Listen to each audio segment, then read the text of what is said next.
have a lot of emotional support extroverts. I always take one with me when I go to parties. And I love watching that rhythm, especially network events or parties. Like, yeah, like, how do you do this? You just come up with thoughts and you just share everything. I love watching that whole rhythm. And I also love being the person that is only going to say 5 things, but you're probably going to remember those 5 things.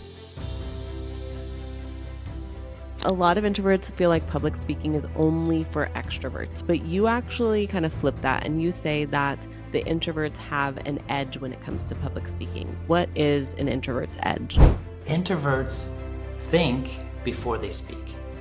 That edge makes the first thing out of their mouths more powerful. Introverts are often observers and they see things that people don't see. And when you point things out to people that they don't see, they think you're wildly intelligent, whether or not you are. I know that as an introvert, I have a certain amount of energy to be around new people. I know that by getting up on a stage that I can use a small amount of energy to potentially connect with a large amount of people. So for me, I see it as a hack. I realized if I've got the spotlight on me, I can turn it. I can take what I've seen in the room and redirect that spotlight exactly efficiently where it needs to go and maintain control and really own that spotlight in a leader way. It's a truth response in our amygdala brain. We actually respond to a person's presence, their body language, before we interpret their words. I became a better speaker when I was able to sit in like the pause after saying something. We all have what's called a delay bias. It's where we unintentionally assume that if a person doesn't answer immediately, then they're one short of a deck, whatever. The gold standard of a good communicator is being able to own the pause. There is nothing more powerful than a pause. 1 to 2 second pause, people think that you lost your space. Fun fact, just wait an extra beat and then nobody will think it was by accident. They'll think, oh, this is a trained speaker. Like, nobody will maybe forgot, right? Just make it to 3 and you're good, right? 3 to 5 is a good pause. And I don't mean to go into politics, but Obama was the master of the pause. They even call it the Obama pause. I don't know if you've heard of this. Put a pause where it doesn't naturally belong. Train yourself to start pausing in the sentence somewhere that you wouldn't naturally put it. It's going to feel awkward, robotic at first, but soon you'll start mastering the anticipatory pause. Then you'll own the pause, hold it for 10 seconds. World-class speaker, show your hands, slam dunk, we're done. If you've ever thought public speaking just isn't for me, then this is the episode for you. Today's guest, Salvatore Manzi, is a transformational speaker, coach, communication strategist, and author with over 2 decades of experience helping leaders and entrepreneurs turn their message into a catalyst for change.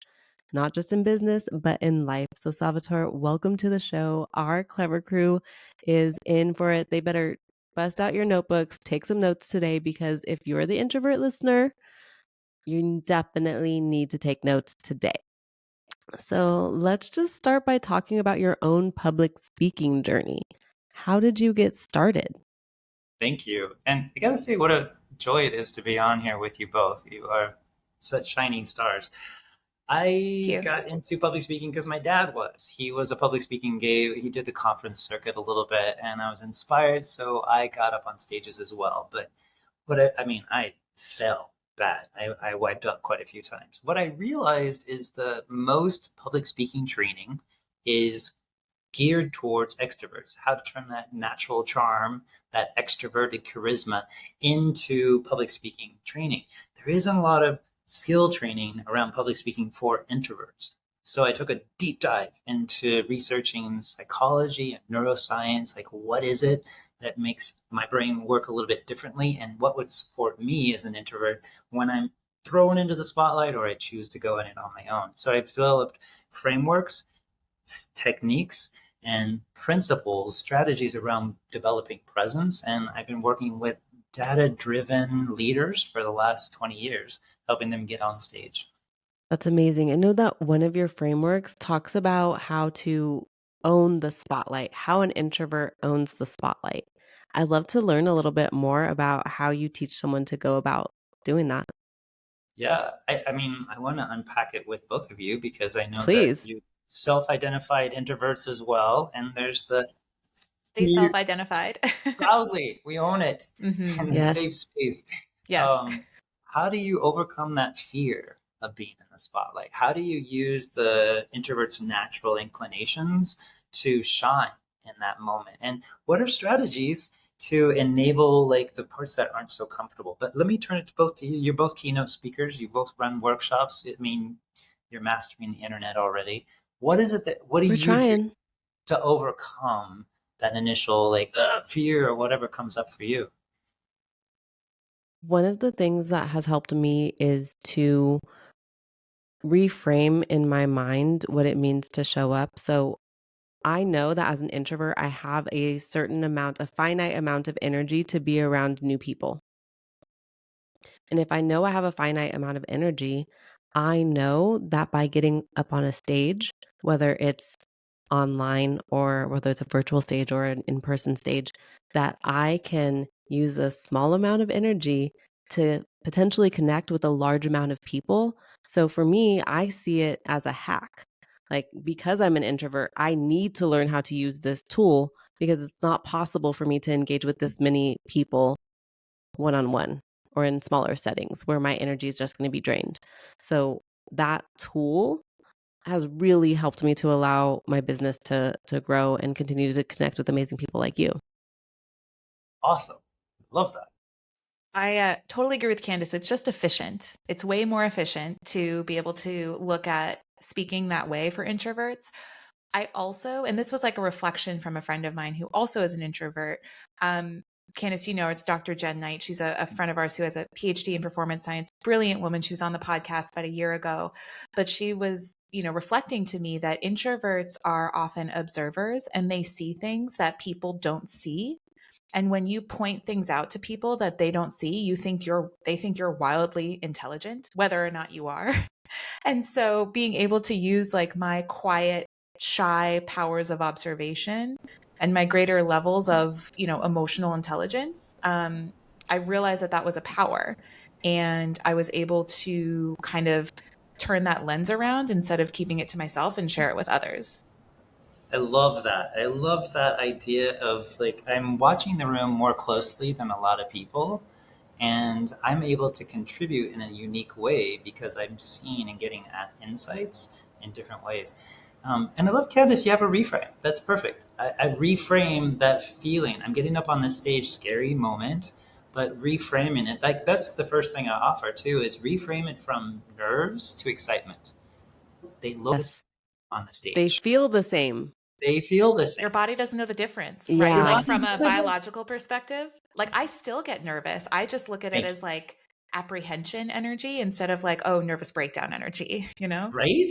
Right? I love that. It's you're making me laugh. The neuroscience is that they are the same, and all we have to do is just tell ourselves that, hey, this isn't nervousness. This is actually excitement. We retrain our brain in that moment to see it differently. We start to judge it differently, and we show up differently. The aha came from me when I realized if I got the spotlight on me, I can turn it on other people. I'm not going to be caught off guard. I'm not going to be put in the spot. If I choose to jump on the horse, then I don't have to be afraid of somebody else throwing the mic or the spotlight on me. I'm owning the space and redirecting that. And to Kat's comment, like I can take what I've seen in the room and redirect that spotlight exactly efficiently where it needs to go and maintain control and really own that spotlight in a leader way. Not just making it about me, but actually sharing the love and pointing out the leaders and the perspectives and the visions that I'm seeing arise in the other people in the room. Um, I too, Candace, I do a lot of workshops, trainings, facilitate these cohorts through sessions. I oftentimes work with a leader one-on-one when they're getting ready for a big stage presentation or speaking in front of the United Nations. But I work with their teams, taking them through like a cohort-based training to elevate their communication. And after every one of those, I'm like, okay, don't talk to me. Don't anybody talk to me for like 24 hours, Yeah. 40. Yes. That's us. Give me a moment to Just like stare at a wall or yeah. like binge a TV show in sweatpants and just be like, That decompress time is Clutch. it's non-negotiable. Mm-hmm. What I didn't realize is there's value in having that before the session too. I have another Yes. introvert friend that tipped me off to this. Okay, I know I'm going into this 4 hour, like intense, high stakes meeting. I've got to be on. I need to go put myself away for 45 minutes. One of my clients is the CEO of a major healthcare network, and he has to get on stage in front of thousands of people and speak. And he's sort of introverted himself. I don't know if he self identifies. I don't like to label people, but he will get the green room and he'll have 45 minutes with a weighted blanket to give himself that grounding Yes. before he goes on stage to get his grounding and then own that spotlight. Wow. I love a weighted blanket at home, and I've never thought to use it in that way, but that might be a thing. Yeah, I didn't either. I did. Next time you see me in the green room, Kat, just, I'll just be let like, it be. Candace is in her burrito phase, Yes. pre stage. Like, leave her be. She needs to hibernate, and then she will come out to beautiful butterfly. It's so beautiful. Some other strategies that help an introvert in the high stakes or in the spotlight moment is to give yourself grace.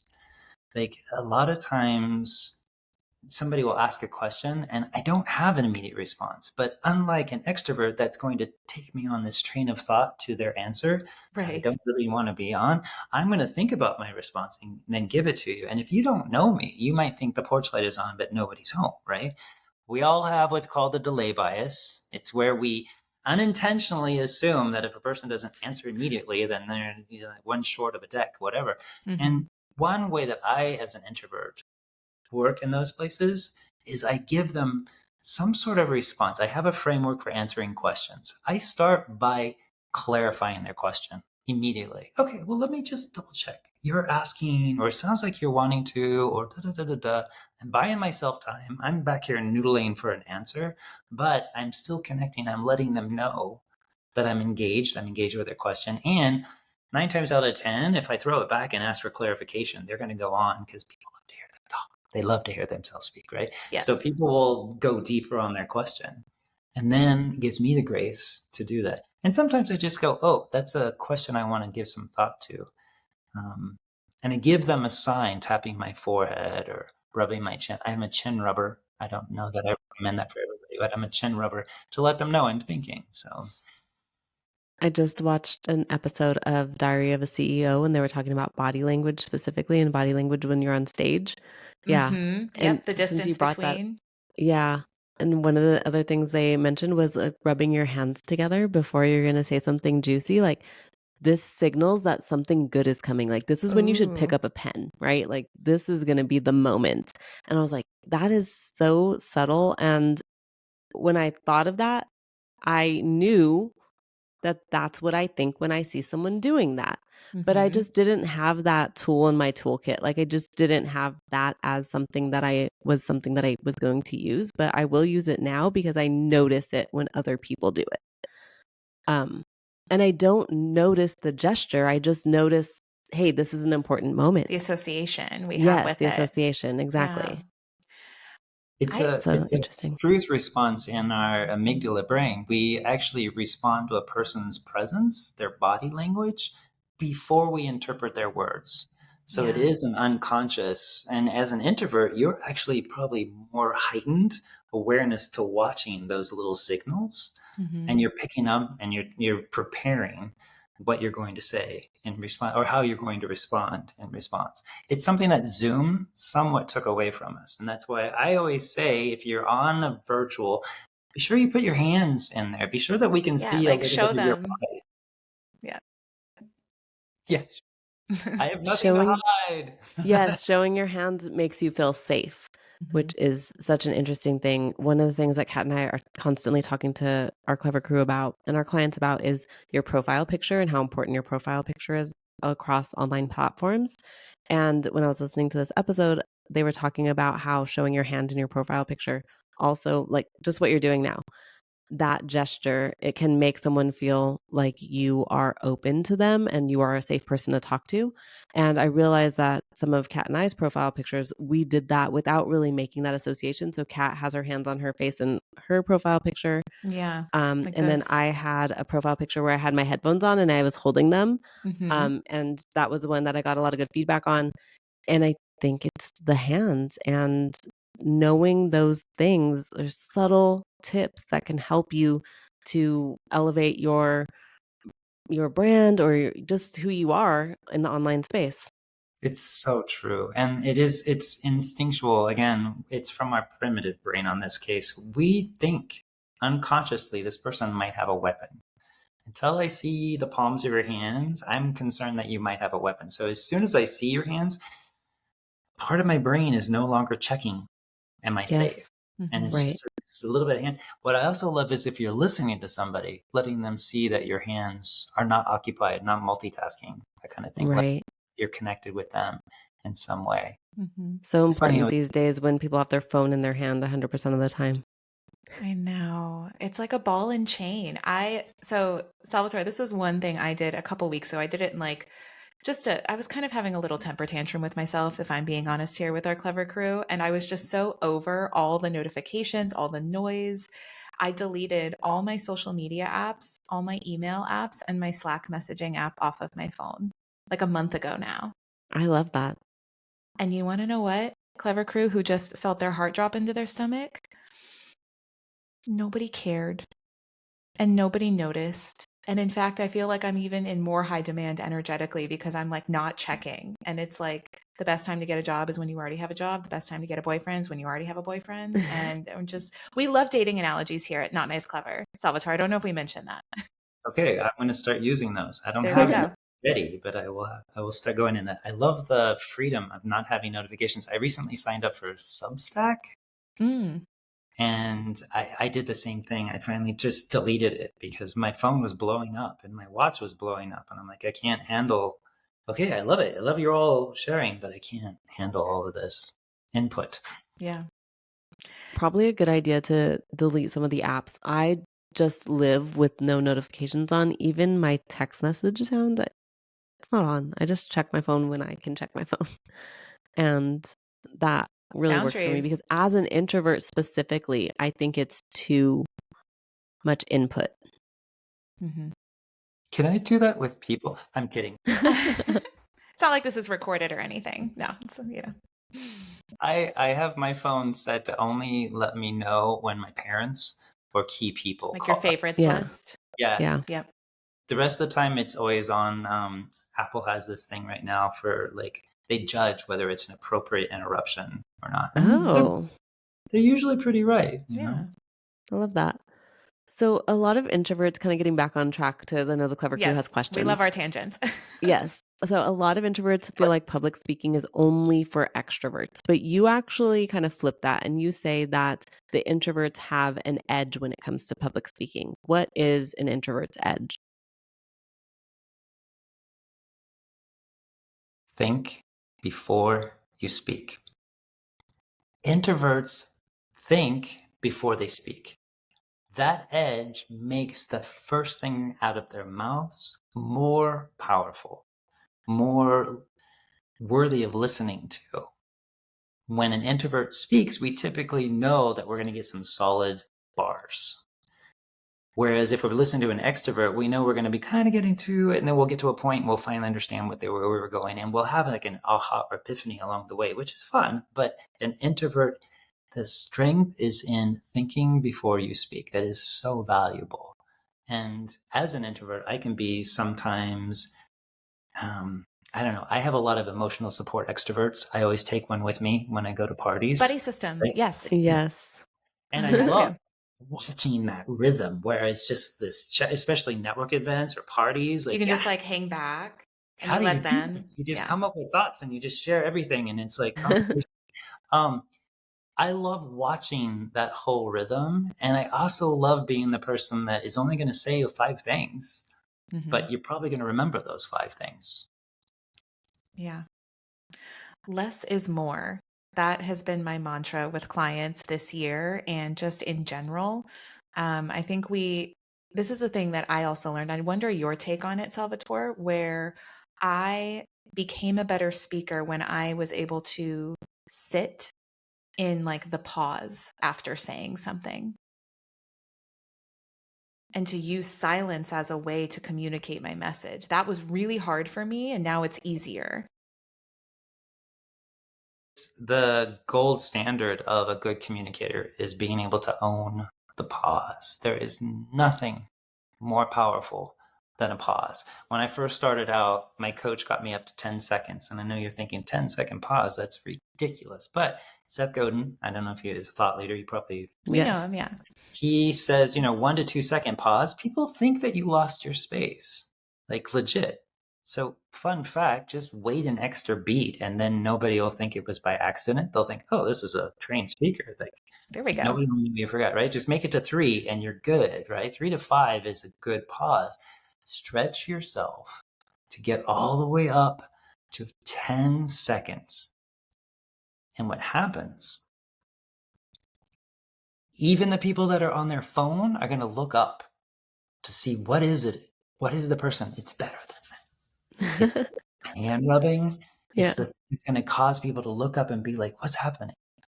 And yeah, owning that pause. I don't want to call it any and I don't mean to go into politics, but Obama was the master of the pause. They even call it the Obama pause. I don't know if you've heard of this.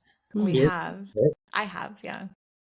And he would get a question and he would take a pause and everybody appreciated it because everybody knew he's thinking about his answer and what he's going to say is going to have greater value because he thought about it for a minute. Yeah, the Obama pause. Anytime you're going to pause. Here's the challenge with pauses, especially for introverts. If you pause at a period or at a comma, it's expected. People are expecting, and that's where they're going to jump in. That's where you get interrupted. That's where somebody else jumps in and tries to share their idea or whatever, because they think you're done, or at least they hope you're done so that they can share their thought that they've been wanting to share. If you learn how to master the anticipatory pause, put a pause where it doesn't naturally belong. Train yourself to start pausing in the sentence somewhere that you wouldn't naturally put it. Yeah. It's going to feel awkward, robotic at first, but soon you'll start mastering the anticipatory pause. Then you'll own the pause, hold it for 10 seconds. World-class speaker, show your hands, slam dunk, we're done. Keep the distance between the ear and the shoulder, and you're good. So simple. So what is one mistake that you see over and over again when you see maybe new speakers or people who identify as introverts? There's just two things. I appreciate this question because it really goes into the specificity of how introverts show up on the stage or show up in a meeting to speak and where the common missteps are. I think there are two basic missteps that come up.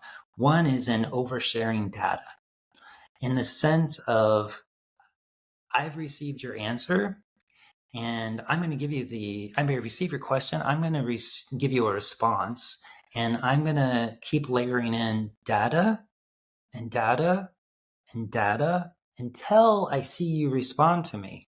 And it's a misnomer because, okay, so my wheelhouse is working with STEM professionals, scientists, engineers, analysts, financial advisors, data, people that are numbers and all that kind of thing. And they have the data, right? Because introverts love numbers. Introverts love because data. It's proof. It's the receipts. We're like, if the little voice in our head says it's not good enough, we're like, no, but look at the receipts. The receipts are here. I love that. I think it's our response to imposter syndrome because we don't have to feel like an imposter if we're using facts, data. It's right here. Yeah. This numbers speak for themselves. No, they don't. No, numbers don't mean anything. It's not. They it's need the context. story. Okay, sorry. Let's let you talk. Oh no! We're just like so excited, guys. This is what happens when you get three introverts in a room. This is what happens. I love it. We can't shut up. Love that. The idea of oversharing data is a challenge, and I think it's because we have so much data, and most people believe if I give you all the data, you're going to come to the same conclusion because it's inevitable. It has the math problem does end on X. It's fine. We're going to get there. Count the receipts. So cutting oneself off, using metaphors to paint a picture of what the data actually represents, put it into terms that people understand. I think that's the first mistake that a lot of introverts make. The second is in that gap when they're thinking about their answer.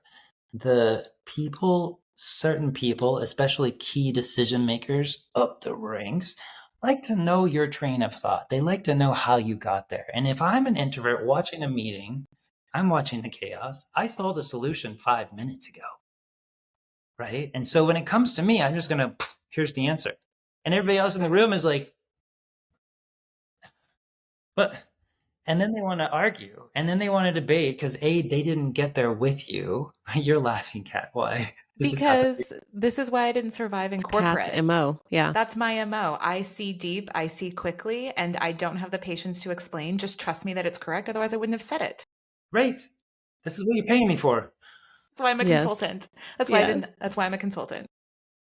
Consultants get paid for direct. Yes, it's true. We do. We do.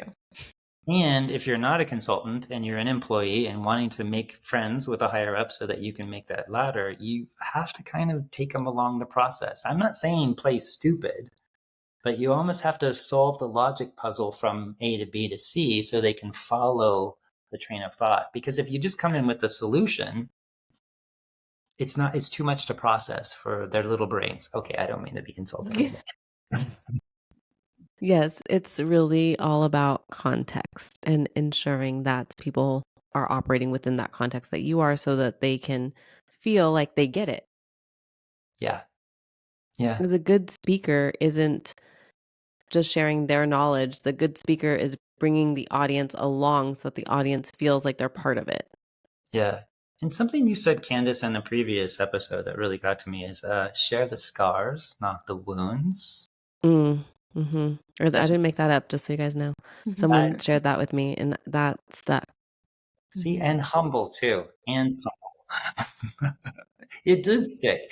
There's a need for an emotion as well as the data. Like people are human. We're feeling people. So if I'm just getting data, I'm not able to fully process the meaning of the data.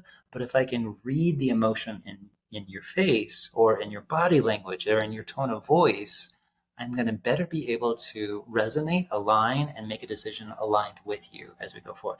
And I'm not saying we have to go out there and wear our hearts on our sleeves. Right. We don't need to go in and talk about the wound. We can point to the scar and explain the emotion. Everybody wants to go on an emotional roller coaster.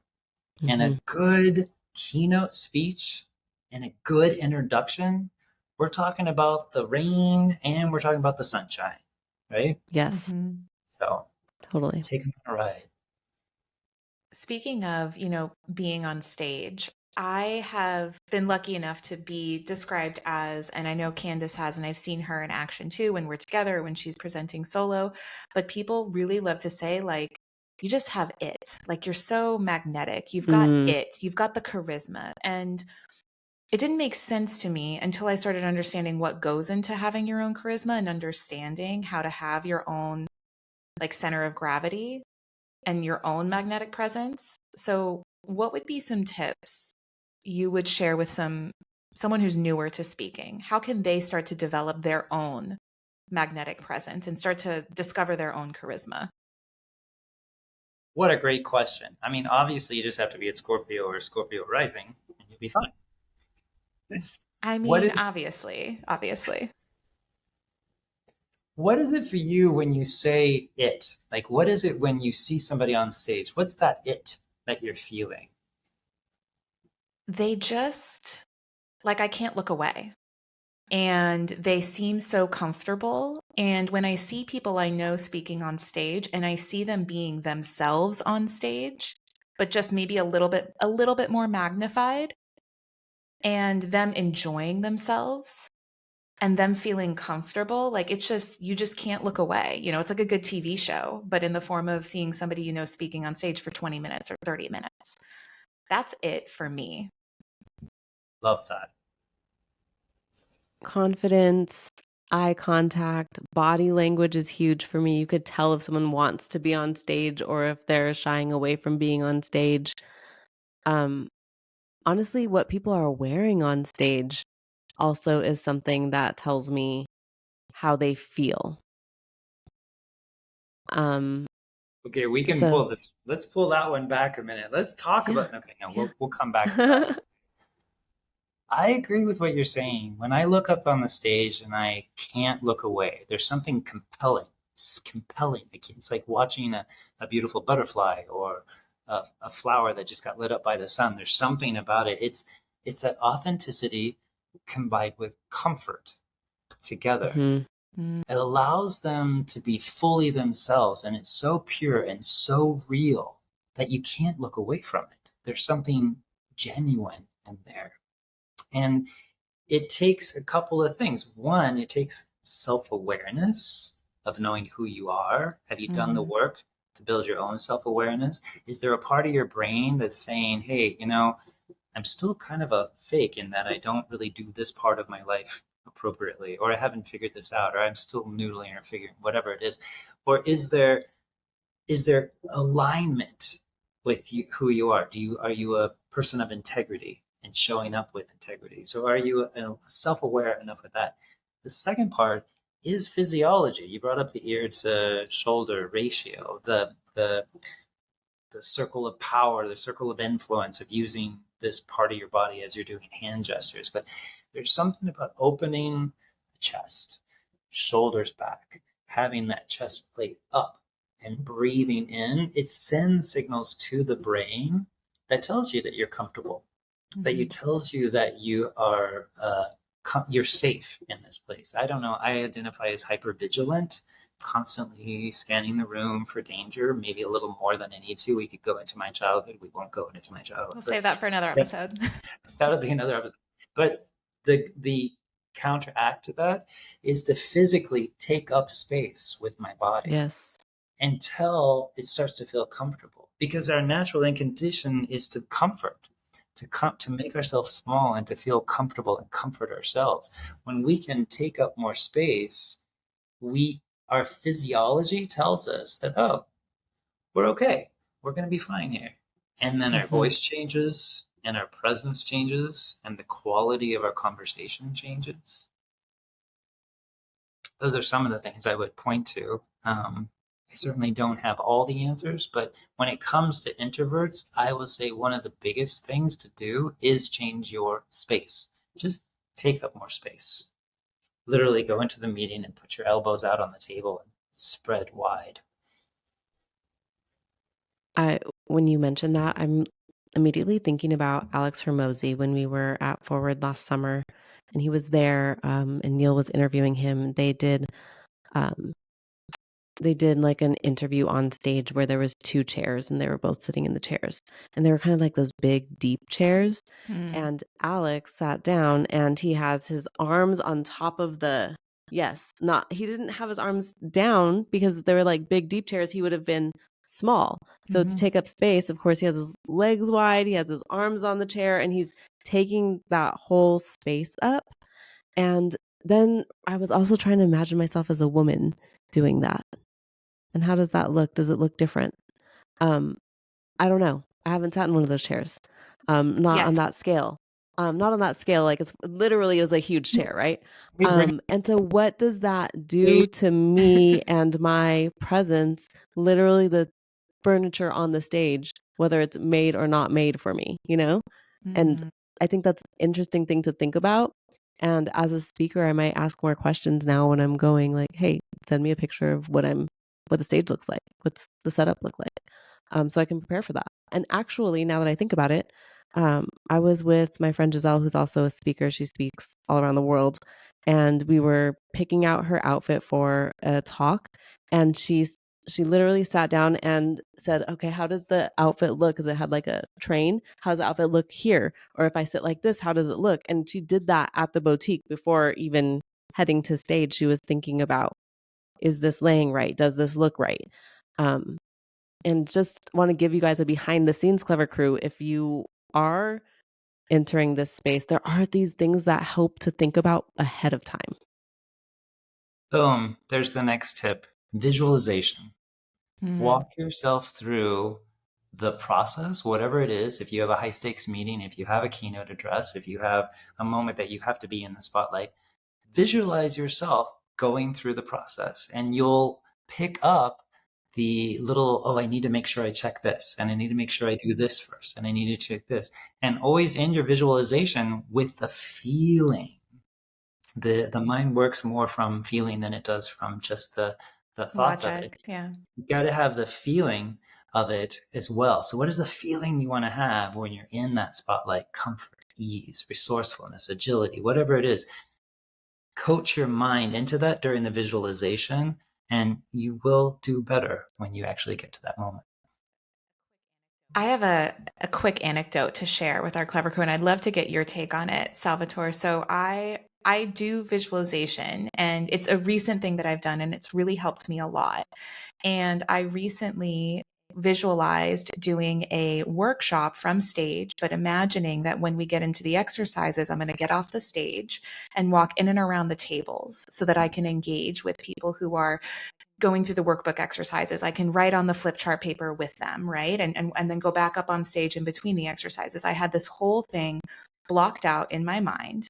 And then I get there, and 10 minutes before I'm supposed to go live, the sound guy mics me up. He's using a lav mic, which means it's just a mic that's on your clothes, so I don't have to deal with a microphone, and I can let my Italian hands talk the way that they talk. And the sound guy tells me I can't get off the stage because there'll be interference from the speakers, and that they only set up the sound for me to be on stage and not to walk around the tables. And this is 10 minutes before I'm supposed to go live in front of 150 people. And y'all, like, whatever things are going wrong, like, things will go wrong. And I just had to be like, okay, so that's out the window. Like, what do we do now? And I just had to pivot, and I maintained myself pretty well, and like it went off well. But I'd love for some tips from you about when something goes wrong, or if they're imagining something going wrong, because it's never as scary as it actually is in the moment. And I don't want that to hold people back from starting their speaking journey. So just wanted to share that and get your take on it.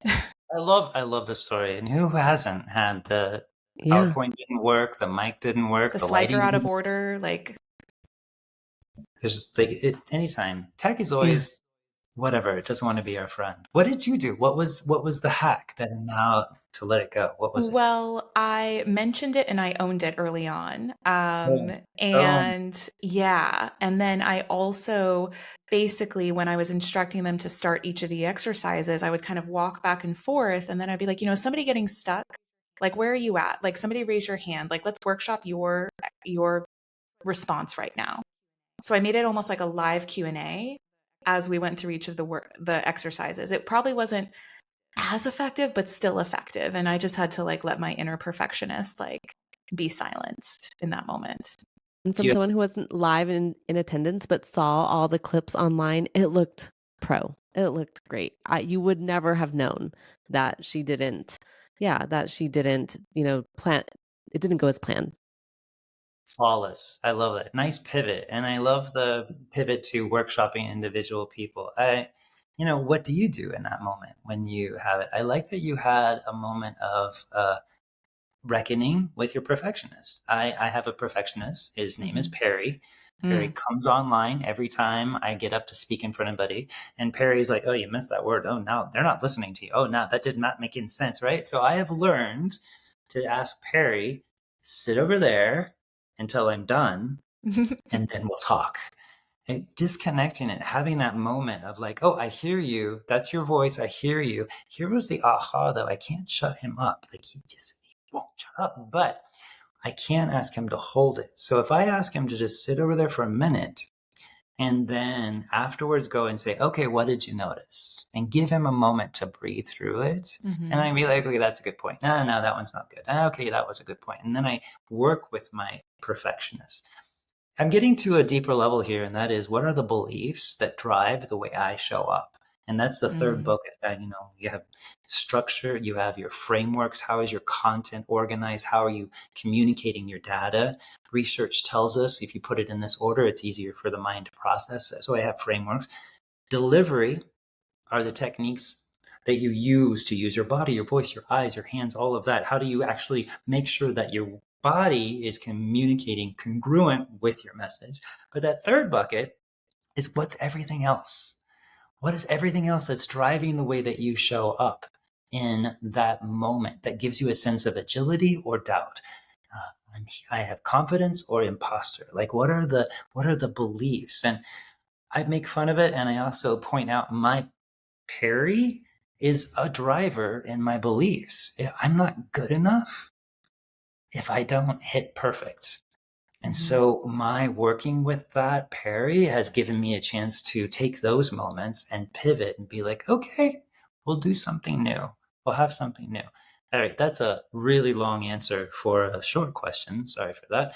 But one opportunity when that chaos comes is, like you said, own it, call it out. Don't try to bottle it up. Don't try to hold it in. Call it, oh, this isn't what I planned for. Just letting out a little bit of the steam It does feels really. good to like almost confess, right? And you're just like, "Ugh." And they're not Yeah. mad. Nobody was mad. They laughed, actually. I was like, oh, I can't step too close to the speaker because the sound guy said I'd make everybody deaf with the feedback. So like, let me just like go back over here. Like, You turned it into a joke. You make a turned joke. pain into pleasure. This is amazing. Yeah. Own it, name it, develop a relationship with the parts of you that are keeping you from showing up as your full authentic self in any situation.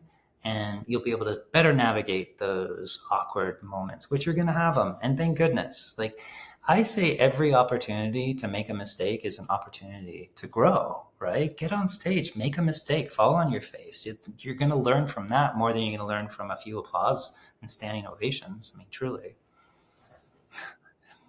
I have. Yeah, we all have learned so much from things that didn't go the way we planned and making adjustments as we go. Yep. But one thing that you mentioned earlier was your client who has the weighted blanket before they go on. Are there any other rituals that you or your clients do prior to going on stage that have really helped them to really be in the spotlight and own the spotlight? I love this. It's like I planted you this question or something. So I facilitated a session at the World Economic Forum, and going into that, my imposter monster was in full rage mode, and my coach called me up. I was in the conference room, and we marched. Well, he was on the phone. I marched around that conference table while he was giving me all of these presupposed positive questions. They're called affirmations. Heard of it? Noah St. John. Look it up. Look it up, tribe. Noah St. John affirmations. They're questions that presuppose the positive. Like, and he'd be like, why should they listen to you? How do you add value? Why does your voice matter? And like, after 10 minutes of marching around answering these questions, I was hyped up. I was ready to go. So the aha for me is ritual number one: have your presupposed questions. You know that moment before you have to speak, you're going to start having like, oh, am I ready? Am I ready? Am I ready? No, don't ask that question, because the only answer to that question is no, we're not. I could always use more time to prepare for this, right? But the question is, how do I know I'm ready? How do I know that I can speak on this? How do I know that I have a valuable thing to share? How do I know? Asking a question that presupposes the positive retrains the brain and the focus so that I can move forward in a supportive and resourceful way rather than the other. That's ritual number one. I have a question, because I know the Clever Crew is going to say, not all of us have a coach who can just call us at that perfect moment. What do you do then? You call these two ladies right here. What are we talking There you about? go. There we go. You call them up. I think their numbers are available. They're in the show notes. You need DM me. somebody who's, Yeah. you need an ally. I always tell my, especially introverts, especially women, don't go into a meeting if you don't know who your ally is in that meeting. You need somebody who's going to amplify your voice. women get talked over all the time in meetings. And they came up with this amplify formula in the Obama White House. I don't know if you heard about it. Women would amplify what another woman said. Oh, as she just said, as she just said. And they echo and keep the amplification happening. Name your ally, have an ally, call your ally, coach, mentor, these two lovely ladies, before your moment to get you hyped up so that you can go in. And if you don't have it, have a list of questions that you ask yourself. How do I know I add value? Why should they listen to me? Why am I a good voice today? What am I going to learn today? Have those questions ready. And are these types of questions going to be in your book, Salvatore? They are in the book. Yes, there is a part on like reframing the mental state. I call it working on the mindset. Like using affirmations to reset your mind so that you can show up with more presence. Oftentimes, the best question to ask is like, why am I doing this? If I have a real clear idea of my purpose in that moment, it's going to help drive me forward. Yeah, it's going to be in my book. Thanks for talking about my book. Clear and Compelling should be out in another month or so, but it is a concise playbook on frameworks, techniques, and strategies to elevate your communication, specifically for data-driven, tech-friendly, introverted people. I love how you whispered that. You were like, just so nobody knows. Nobody knows you're an introvert. It's okay. It's okay. Not everybody likes to be labeled with that, so I don't like to label people. So, but that is my... It's with an introvert in mind. There we go. Exactly. That's what we say, like with not for nice, everyone, clever. But with an introvert in mind. Yeah, this is our take on things, like from the lens of us being introverts in business. That's the lens. Take it or leave it. And this is where I'm lacking. You two brand specialists, like gurus in this place. If you have ways of formulating this, like I just got a tip for you. Thank you. I'm going to say in mind. That's going to be my So Salvatore, one of my biggest fears is writing a book. So I want to know, I feel like, and I know this is silly, but I feel like the things that I thought 3 years ago, I don't think anymore. And so writing a book seems like it's going to just pause the specific moment in time. And if someone reads it 5 years later, I don't even believe any of that anymore. I'm going to feel like an imposter. Even though I know that I'm just a human being growing and I'm just sharing what I know at that moment and what I believe at that moment, there's something really scary about a record of that being so concrete, I guess. It's so real. I feel like I love you right now because you just spoke my heart. Like I've been doing this for almost 20 years and I'm finally writing the book. Like what the F? Congratulations. Right? I'm so happy for you. It's such a huge accomplishment. That is the real struggle because my strategies, my frameworks kept evolving. And I'm like, of course. I just decided at some point I just got to put it down. And but guys, that's where you can do a volume 2 and a volume 27 and a volume 68. You know, we don't want to I love your Scorpio energy and going deep and thinking, boldly, but don't get stuck on going deep, keep, in the words of Dory, just keep swimming, just keep going. Drop a book every few years. If I think about what I tell my clients who tell me essentially the same thing about social media. Right. I think social media just moves more quickly and people forget what you said last year, right? Like that's different. But a book seems permanent. Yes, so permanent. It's like etched in stone, like the commandments. Yes, you can never take it back. Well, remember that time that you wrote Page 87. 67. Yeah. 87. There we go. Okay. I love that we both ended in a 7. And John Oliver, I love their shows, but my fear is I don't want them to ever take a deep dive on my life. I don't want to. Right. Picture from Tequila. Never mind. I won't even go into it. It was a very scary night. And we're talking to 2 California girls here, so we can only imagine. We can only imagine. Yeah, you get it. Well, congratulations on the book. Remind the Clever Crew again, what is the name of the book and where can they find it? Clear and Compelling. It is communication strategies for big thinkers with bold ideas. And it will be available on Amazon, hopefully next month, which is May. And if not, you can always come to my website, salvatoremanzi.com, and find it there. We're going to be dropping the links in the show notes so you guys can find links there. And we are going to wrap up our episode with our favorite segment, which is called Not Nice Advice. This is where one of our clever crew members drops a question and we just give it to them straight. There's no fluff. We're not trying to beat around the bush. We just, not nice advice. Okay. Kat, you want to read it? Yeah. So this is from someone who wrote in. So they said, one of my goals this year is leading an online workshop, but I have no idea where to really start. How do people go from having an idea to actually pitching themselves as a speaker? And what do I need to have ready before I put myself out there? Signed, stuck between a vision and a vibe. You have a vision of something great. Now it's time to make it concrete. Step 1 is to get clear on what are your 3 main talking points. What are the 3 buckets that you're going to share as gold? Step 2 is buy my book, and then you'll see the framework for how to... You want to start small. You need to get a group of friends and try it out with them. Talk it out with them. Give a little mini workshop on it. Find out what works. What were the aspects of the gold nuggets that you have to offer? What landed? How can you shape that a little bit better? After 2 or 3 times, you'll start to understand, okay, this is what my workshop is going to look like. This is how I'm going to interact. These are when I'm going to interact.